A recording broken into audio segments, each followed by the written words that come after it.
বাগেরহাট ৩ আসন থেকে নির্বাচিত মাননীয় সদস্য জনাব শেখ ফরিদুল ইসলাম। জনাব শেখ ফরিদুল ইসলাম, আপনার সময় ৫ মিনিট। ধন্যবাদ আপনাকে। বিসমিল্লাহির রহমানির রহিম। মাননীয় স্পিকার, আপনাকে ধন্যবাদ। মহান সংসদে প্রথমবারের মতো কথা বলার সুযোগ পেয়েছি, আলহামদুলিল্লাহ। প্রথমে আমি গভীর শ্রদ্ধার সঙ্গে স্মরণ করছি স্বাধীনতার মহান ঘোষক, বহুদলীয় গণতন্ত্রের প্রবর্তক, স্বনির্ভর বাংলাদেশের উপকার শহীদ রাষ্ট্রপতি জিয়াউর রহমান বীর উত্তমকে। আমি আরও গভীর শ্রদ্ধার সঙ্গে স্মরণ করছি আপসহীন দেশনেত্রী, দেশমাতা, আমাদের আন্দোলন সংগ্রামের প্রেরণার উৎস মরহুমা বেগম খালেদা জিয়াকে। আমি ধন্যবাদ ও কৃতজ্ঞতা জ্ঞাপন করছি আমার নির্বাচনী এলাকা বাগেরহাট ৩ মোংলা রামপালের সর্বস্তরের জনগণকে, যারা দীর্ঘ ৩৪ বছর পর একটি পরিবারের বাইরে এসে আমাকে নির্বাচিত করেছে।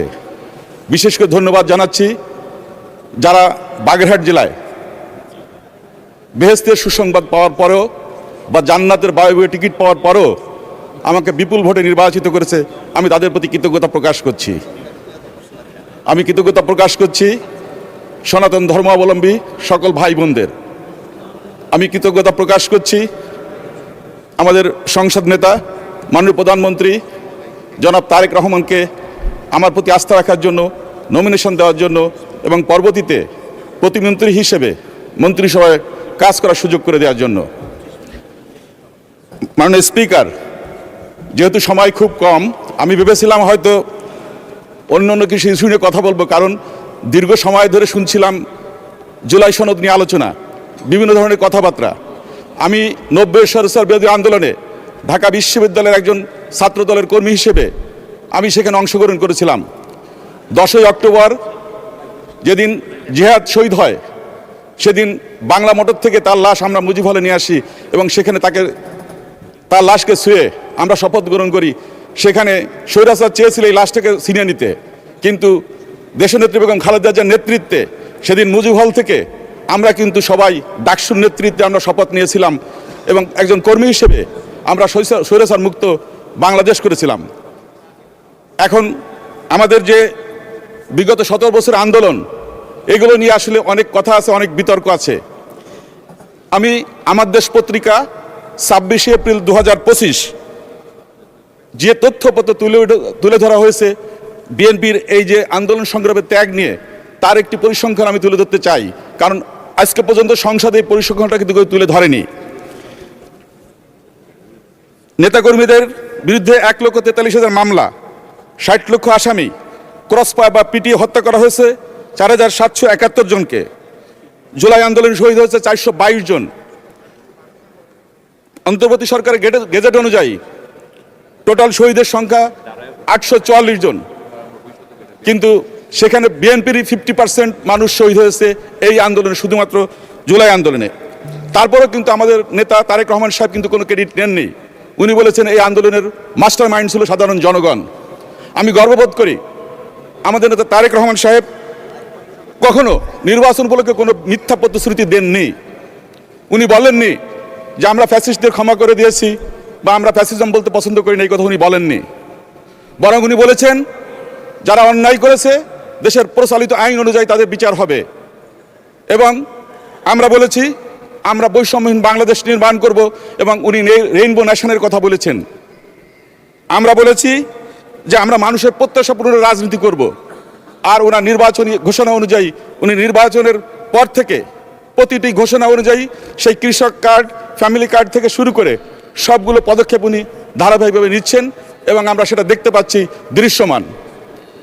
বিগত জোট সরকারের সময় দেখা গেছে যে এই আন্দোলনে আমাদের দেখতে পেয়েছে যে এখানে একটা প্রজেক্ট ছিল পাওয়ার টু এনার্জি, আমাদের প্রধানমন্ত্রীর নির্দেশে, যেটা 6 বছর বিগত সরকার করতে পারেনি। আমরা 2 দিনে আমাদের মন্ত্রণালয় থেকে সেই ডকুমেন্ট আমরা আইন মন্ত্রণালয়ে পাঠাইছি। আশা করছি ওয়েস্ট টু এনার্জি, বর্জ্য থেকে যে শক্তি বা বাই প্রোডাক্ট, সেগুলো আমরা খুব দ্রুতই শুরু করতে পারবো ইনশাল্লাহ। আমরা সেটা নিয়ে কাজ করছি। আমাদের মন্ত্রণালয় কিন্তু 50 কোটি, আমাদের যে 25 কোটি গাছ লাগানো, প্রত্যেক বছর 5 কোটি করে, সেটা নিয়ে কিন্তু আমরা কাজ করছি। মাননীয় স্পিকার, যেহেতু প্রথমবারের মতো কথা বলার সুযোগ পেয়েছি, আপনাকে অনুরোধ করবো আমার সময়টা একটু বাড়ায় দেওয়ার জন্য, কারণ আমার জনপদের মানুষ আমার কথা এখনো সংসদ থেকে শুনতে পায়নি, এবং বাগেরহাটের 4টা আসনের ভিতর বিএনপি থেকে একমাত্র আমি প্রতিনিধিত্ব করছি। সুতরাং আপনাকে অনুরোধ করবো আমার সময়টা একটু বিবেচনা করার জন্য। মাননীয় সদস্য, আজকে লাস্ট ওয়ার্কিং ডে আমাদের, প্লিজ আপনি 2 মিনিটের মধ্যে শেষ করুন দয়া করে। 2 আমি মিনিট। চেষ্টা করছি মাননীয় স্পিকার। মাননীয় স্পিকার, আমাদের জনপদটা হচ্ছে ভৌগোলিক অবস্থানগত কারণে বাংলাদেশের অর্থনীতির জন্য খুবই গুরুত্বপূর্ণ। এখানে আছে মোংলা বন্দর, বিশ্ব ঐতিহ্য সুন্দরবন, আছে বঙ্গোপসাগরের নীল অর্থনীতির অপুরন্ত সম্ভাবনা। আমি মনে করি সেটাকে মাথায় রেখে আমাদের কিছু মৌলিক কাজ করতে হবে। এখানে আমাদের মোংলা মানুষের প্রথম দাবি মোংলা নদীর উপর একটি ঝুলন্ত সেতু, যার মধ্য দিয়ে মূল ভূখণ্ডের সঙ্গে ওই এলাকার মানুষ সংযুক্ত হতে চায়। মোংলার পাশেই আছে একটা সাইলো গুদাম জয়মনিতে, 50,000 মেট্রিক টন ধারণ ক্ষমতা। সেটা কিন্তু নির্ভর করা হচ্ছে জোয়ার ভাটার উপর। সুতরাং একটা জনপদ জোয়ার ভাটার উপর নির্ভর করতে পারে না। সুতরাং আমি অনুরোধ করব আমাদের ইপিজেড মোংলা বন্দর শ্রমিকদের স্বার্থে এবং এই জনপদের মানুষের ভাগ্য উন্নয়নের স্বার্থে এই ব্রিজটি খুব দ্রুত দরকার। বিশেষ করে বর্ষাকালে অবর্ণনীয় দুর্ভোগ পোহাতে হয় এবং আমাদের ওই এলাকায় প্রতিনিয়ত দুর্ঘটনা ঘটছে এটাকে কেন্দ্র করে। দ্বিতীয়ত, 1996 সালে 103 একর জমির উপর আমাদের রামপালের ফয়লাহাটে সাবেক প্রধানমন্ত্রী দেশনেত্রী বেগম খালেদা জিয়া একটি আন্তর্জাতিক একটি ডোমেস্টিক এয়ারপোর্ট উনি ঘোষণা করেছিলেন এবং উদ্বোধন করেছিলেন, ভিত্তিপত্র স্থাপন করেছিলেন। কিন্তু পরবর্তীতে এটাকে 530 একর জায়গা নিয়ে আন্তর্জাতিক বিমানবন্দর করার কথা ছিল এবং 2018 সালে সিভিল এভিয়েশনের কাছে এটাকে হ্যান্ডওভার করা হয়েছে। কিন্তু এটা নিয়ে মাটি ভরাট এবং আপনার ব্লক করা ছাড়া আর কোনো কাজ হয়নি। তো শুধু আমি অনুরোধ করব দ্রুত এটা নিয়ে ভাবার জন্য, কারণ এটা হচ্ছে আমাদের গেটওয়ে।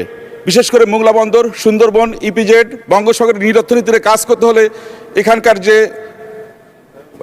মানে আপনার যে কানেক্টিভিটিটা খুবই জরুরি, এবং আমি মনে করি বিদেশিরাও কিন্তু উৎসাহিত হবে যদি আমরা এটাকে করতে পারি, এবং দক্ষিণ পশ্চিমাঞ্চলের পরিবেশ দ্বার হিসেবে এটাকে কাজ করবে বলে আমি মনে করি। মাননীয় স্পিকার, আমার এখানে যেহেতু সময় খুবই স্বল্প, আমি আরেকটা জিনিস বলবো। এখানে আমাদের এই খুলনা মোংলা মহাসড়ক, ইনশাল্লাহ নেক্সট সেশনে বলবেন, আলোচনায় অংশগ্রহণ করবেন ঢাকা 11 আসন থেকে নির্বাচিত মাননীয় সদস্য জনাব